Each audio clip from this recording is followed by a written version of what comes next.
കളത്രം ഭാഗം 67. അവൾ അവരെ നോക്കാൻ കഴിയാതെ മുഖം കുനിച്ചു നിന്നു. എന്താ നിന്റെ തീരുമാനം? ഇനി ചാകാൻ വല്ല പ്ലാനുമുണ്ടോ? ഉണ്ടെങ്കിൽ നേരത്തെ പറയണം. വെറുതെ എടുത്തുപൊക്കി ഹോസ്പിറ്റലിൽ കൊണ്ടുപോകേണ്ടല്ലോ. ചെയ്തത് ശരിയാണോ തെറ്റാണോ എന്ന് നല്ലതുപോലെ ചിന്തിക്കാനുള്ള സമയമാണ് നിനക്ക്. ഇത് നിനക്കുള്ള അവസാന അവസരമാണ്. അപ്പോഴും ഓർക്കണം, നിന്റെ ജീവിതം അത്രമാത്രം വൃത്തികേടാക്കി കളഞ്ഞെന്ന്. മുന്നോട്ട് നിന്നെ തേടി വരുന്നതൊക്കെ അനുഭവിക്കാൻ തയ്യാറായിട്ട് വേണം തീരുമാനം കൈക്കൊള്ളാൻ. ആ ചെക്കൻ ഏതാ? നിന്നെ അവിടേക്ക് കൂട്ടിക്കൊണ്ടുപോയ ചെക്കൻ? അത് ഞാൻ സ്നേഹിക്കുന്ന ആളാ. അവനെ നിനക്ക് എത്ര കാലമായിട്ടറിയാം? സൂരജിന്റെ കൂടെ വന്നുള്ള പരിചയമാണോ? അവൾ അല്ലെന്ന് മുഖം കുനിച്ചു. പിന്നെ ബസ്സിൽ വെച്ച് പരിചയപ്പെട്ടതാണ്. നീ സൂരജിനോട് ഈ ചെക്കനെ കണ്ട കാര്യം പറഞ്ഞിട്ടുണ്ടോ? ഇല്ല. അതെന്താ അവന്റെ കൂട്ടുകാരനെ കണ്ടത് പറയാതെ ഇരുന്നത്? നിനക്ക് അങ്ങനെ ഒരാളെ പരിചയമുണ്ടോ എന്ന് പോലും ചോദിക്കാൻ തോന്നിയില്ലേ? സുരഭി മറുപടി ഒന്നും പറഞ്ഞില്ല. അവന്റെ വീട് എവിടെയാ? സുരഭി അവനെ കുറിച്ച് അറിയാവുന്ന കാര്യങ്ങൾ പറഞ്ഞു കൊടുത്തു. അവൻ നിന്നെ ചതിച്ചെന്ന് ഇപ്പോഴും വിശ്വസിക്കുന്നില്ല അല്ലേ? അവൾ അതിനും ഉത്തരം നൽകിയില്ല. മുറിയിലേക്ക് പോയി നല്ല ചൂടുവെള്ളത്തിൽ കുളിച്ചിട്ട് എന്തെങ്കിലും കഴിച്ചിട്ട് കിടന്ന് ഉറങ്ങാൻ നോക്ക്. അരുതാത്തതൊന്നും ചിന്തിച്ചു കൂട്ടണ്ട. നീ എത്ര തെറ്റ് ചെയ്താലും ഞങ്ങൾക്ക് നിന്നെ ഉപേക്ഷിക്കാൻ പറ്റില്ലല്ലോ. ആ തെറ്റിൽ നിന്ന് നിന്നെ മോചിപ്പിക്കാൻ മാത്രമേ ശ്രമിക്കൂ. ദേഷ്യം കൊണ്ട് അമ്മ പറഞ്ഞതൊന്നും മനസ്സിൽ വെക്കേണ്ട. ഇങ്ങനെയൊക്കെ കാണിച്ചാൽ മടിയിൽ വെച്ച് ഓമനിക്കാനൊന്നും പറ്റില്ലല്ലോ. സുരഭി ബാഗും കൊണ്ട് മുറിയിലേക്ക് തിരിച്ചു. ആ ബാഗും ഫോണും വാങ്ങി വെക്ക് ചെയ്യാ, ഇല്ലെങ്കിൽ വീണ്ടും അവൾ നാണം കെടുത്തും. ഞാൻ മനഃപൂർവ്വം കൊടുത്തതാണ്. അവൾ അവനെ വിളിക്കും. വിളിക്കട്ടെ.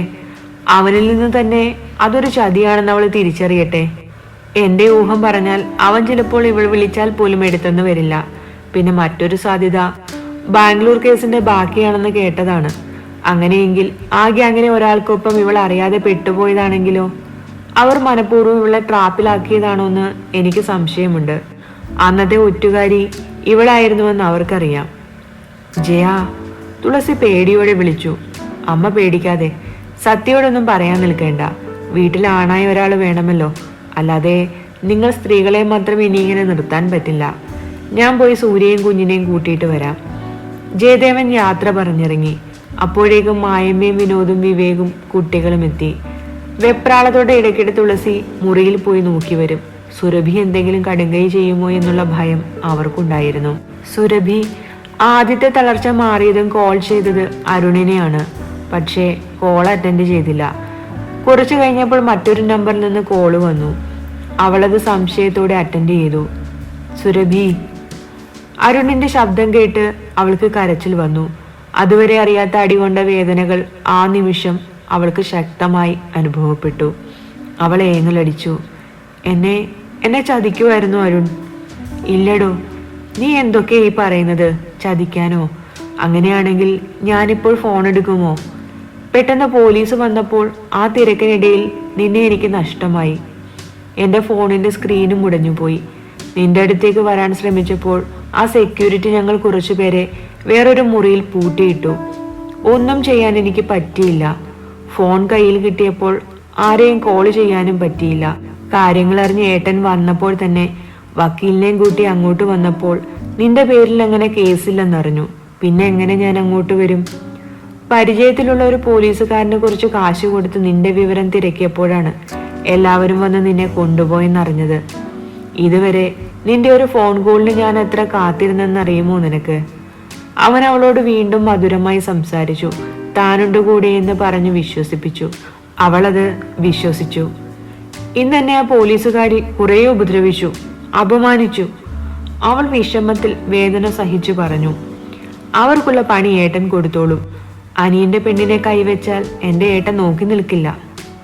നീ കരയാതെ, ഞാനല്ലേ കൂടെ. അവൻ പറയുന്നത് കേട്ട് അടുത്തേക്ക് വന്ന അമൃത അവളുടെ പേരെഴുതിയ റിങ്ങിൽ അമർത്തി. അവൻ കണ്ണ് ചിമ്മി അവളെ നോക്കി. അവൾ വളരെ സന്തോഷത്തിലായിരുന്നു. വീഡിയോ കോൾ ചെയ്യാൻ അവൾ ആവശ്യപ്പെട്ടപ്പോൾ അരുൺ സുരഭിയോട് പറഞ്ഞിട്ട് വീഡിയോ കോളിൽ വന്നു. അടികൊണ്ട് പൊട്ടി കരിനീലിച്ച ചുണ്ടും വീങ്ങിയ മുഖവും കണ്ട് അരുണിന്റെ ഉള്ളിൽ ആദ്യമായി കുറ്റബോധം തോന്നി. അമൃതയ്ക്കൊന്ന് പൊട്ടിച്ചിരിക്കാൻ തോന്നിയെങ്കിലും അവൾ കേട്ടാലോ എന്നോർത്ത് വാ പൊത്തി. അതിനിടയിൽ അവൾ കണ്ടു അരുണിന്റെ കണ്ണുകളിൽ പൊടിയുന്ന നീർക്കണങ്ങൾ. അവൾ പല്ല് കടിച്ചുകൊണ്ട് അവനെ നോക്കി. എനിക്ക് നിന്നെ ഇങ്ങനെ കാണാൻ വയ്യ സുരഭി, അവൻ ദയനീയതയോടെ പറഞ്ഞുകൊണ്ട് ഫോൺ കട്ട് ചെയ്തു. അമൃത അവനെ ചുഴിഞ്ഞു നോക്കി. നീ എന്താ ഇങ്ങനെ നോക്കുന്നത്? നിന്റെ കണ്ണ് നിറഞ്ഞല്ലോ. കണ്ണിൽ കൈയിട്ട് കുത്തിയാൽ ആരുടെയാണെങ്കിലും നിറയും. ഞാൻ പ്രേമിക്കുന്നെന്ന് അവളെ വിശ്വസിപ്പിക്കാൻ ഇതൊക്കെ വേണം. അതിന് ഇനി അവളുടെ ആവശ്യമില്ലല്ലോ. ആ ചാപ്റ്റർ ക്ലോസ്. അവൾക്കൊപ്പം ഇനി ആ ദീപാപിള്ള ഉണ്ടാവും. അതൊക്കെ എനിക്കും അറിയാം. നിനക്ക് അവളോട് എന്തോ താല്പര്യ കൂടുതലുള്ളത് പോലെ എനിക്ക് പലപ്പോഴും തോന്നിയിട്ടുണ്ട്. ഇല്ലാത്തത് പറയല്ലേ പെണ്ണെ, വാ ചോദിക്കട്ടെ. ചോദിക്കേണ്ട, ഞാൻ വരുണേട്ടനെ കാണാൻ വന്നതാ. അവൾ അകന്നു മാറി. നിനക്കിപ്പോ ഏട്ടനെ മാത്രം മതി, അവൻ പരിഭവത്തിൽ പറഞ്ഞു. ഏട്ടൻ സൂപ്പറാണടാ, അവൾ കണ്ണിറുക്കി പറഞ്ഞുകൊണ്ട് അകത്തേക്ക് പോകുമ്പോൾ മിനി ബാറിലേക്ക് അരുൺ തിരിഞ്ഞു. ഇക്കാര്യത്തിൽ കുശുമ്പോ അമൃതയോട് പ്രത്യേക താല്പര്യമോ അവന് തോന്നിയിരുന്നില്ല. എന്നാൽ സുരഭിയോട് അതുണ്ട് താനും. രാവും പകലും ഫോൺ വിളികളിൽ കൂടി സുരഭി വീണ്ടും അരുണിനോടടുത്തു. മുഖത്തെ നീരൊക്കെ വലിഞ്ഞു തുടങ്ങിയപ്പോൾ അവൾ മടിയോടെ തുളസിയുടെ അരികിൽ ചെന്നു. കോളേജിൽ പോകാൻ. അടുത്തതെന്താ, വല്ല ഹോട്ടലുമാണോ? അമ്മേ, അവൾ അരിശത്തോടെ വിളിച്ചു. ഓഹോ, അപ്പോൾ ഞാൻ നിന്റെ അമ്മയാണെന്നറിയാം. നിന്റെയും നിന്റെ ചേട്ടന്റെയും പെരുമാറ്റം കണ്ടാൽ നിങ്ങളുടെ വീട്ടിൽ ഭിക്ഷയ്ക്ക് ഞാൻ വന്നതുപോലെയുണ്ട്. അധികം ആരുമൊന്നും അറിയാത്തത് ആ പോലീസുകാരിയുടെ കരുണ. ഇല്ലെങ്കിൽ കാണാമായിരുന്നു. തുളസി പല്ലിറുമി. ഞാൻ ജയനോടൊന്ന് ചോദിക്കട്ടെ, നിന്നെ ഇനി പഠിപ്പിക്കണോ കെട്ടിച്ചു വിടണോ എന്ന്? നിനക്കിപ്പോൾ പഠിത്തത്തെക്കാൾ അതല്ലേ കാര്യം? ഞാൻ ഇപ്പോഴല്ലേ ഇങ്ങനെ പോകാൻ തുടങ്ങിയത്. സത്യയും ഏട്ടനും തമ്മിൽ ഈ വീട്ടിൽ വെച്ച് പലതും കാണിച്ചിട്ടും അതൊന്നും കാണാൻ അമ്മയ്ക്ക് കണ്ണില്ലായിരുന്നല്ലോ. അവള് ചെയ്തപ്പോൾ ആരും അറിയാതെ ഒതുക്കത്തിൽ അങ്ങ് പറഞ്ഞു നിർത്തി. എന്റെ കാര്യം വന്നപ്പോൾ നാട്ടുകാരെ മൊത്തം വിളിച്ചുകൂട്ടി. അല്ലേലും അമ്മയ്ക്കെന്ന് സ്വന്തം ആങ്ങളെയും ആങ്ങളയുടെ കൊച്ചും മതിയല്ലോ. എന്റെ അച്ഛനോടുള്ള പുച്ഛവും വെറുപ്പും ഞങ്ങളോട് തീർക്കും. എന്നിട്ട് അതിന് പേര് ഞങ്ങളുടെ അനുസരണയില്ലായ്മ. ഏട്ടൻ നാട്ടിലുണ്ടായിട്ടും എന്താ ഇവിടെ നിൽക്കാത്തത്? അമ്മയുടെ പുന്നാര മോളെ വേണ്ടെന്ന് പറഞ്ഞിട്ടല്ലേ? അങ്ങനെ പറഞ്ഞതുകൊണ്ട് ഏട്ടൻ കുറ്റക്കാരൻ. അവൾക്ക് കാണുന്ന ആണുങ്ങളുടെ കൂടെയെല്ലാം കൊഞ്ചാനും കുഴയാനും പറ്റും. അതൊന്നും ആരും കാണില്ല. നീ പറഞ്ഞു എങ്ങോട്ടാണ് സുരഭി? നീയും സത്യയും ഒക്കെ കാണിച്ചത് ഞാൻ മറന്നിട്ടില്ല. അതിനെല്ലാം ഞാനും ഒരു കാരണക്കാരിയാണ്.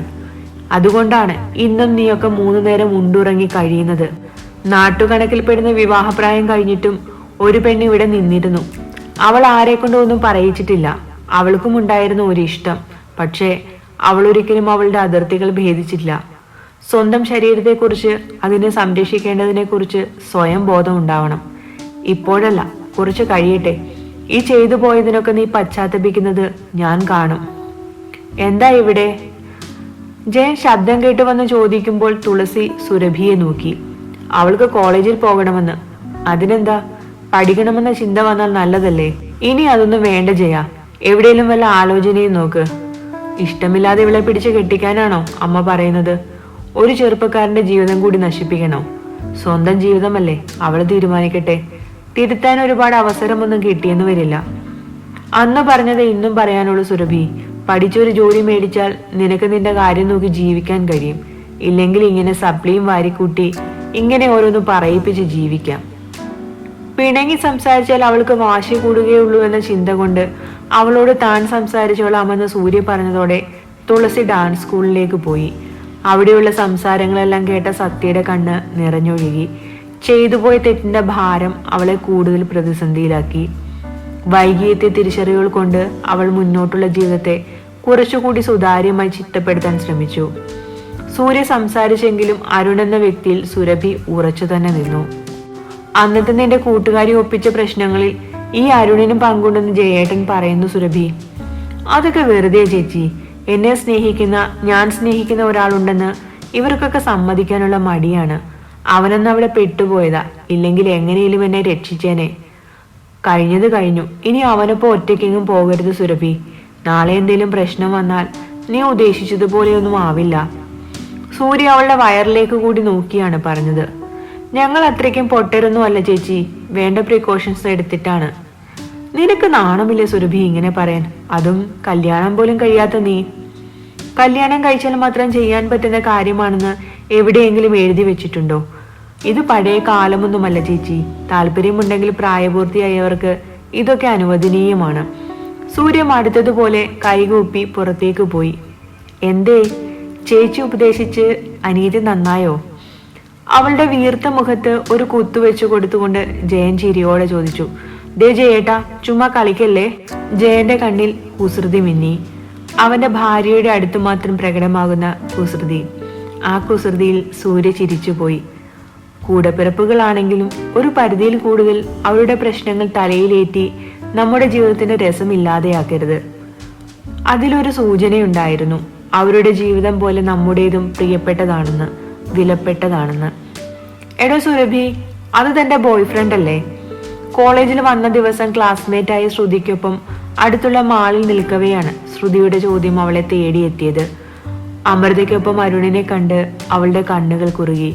ഇവൻ നിന്നെ ചീറ്റ് ചെയ്യുകയായിരുന്നോ? പുതിയ ഗേൾഫ്രണ്ട് ആണെന്ന് തോന്നുന്നല്ലോ. എന്തായാലും കൊള്ളാം. ശ്രുതി അവളെ കളിയാക്കിക്കൊണ്ട് ചോദിച്ചു. തുടരും.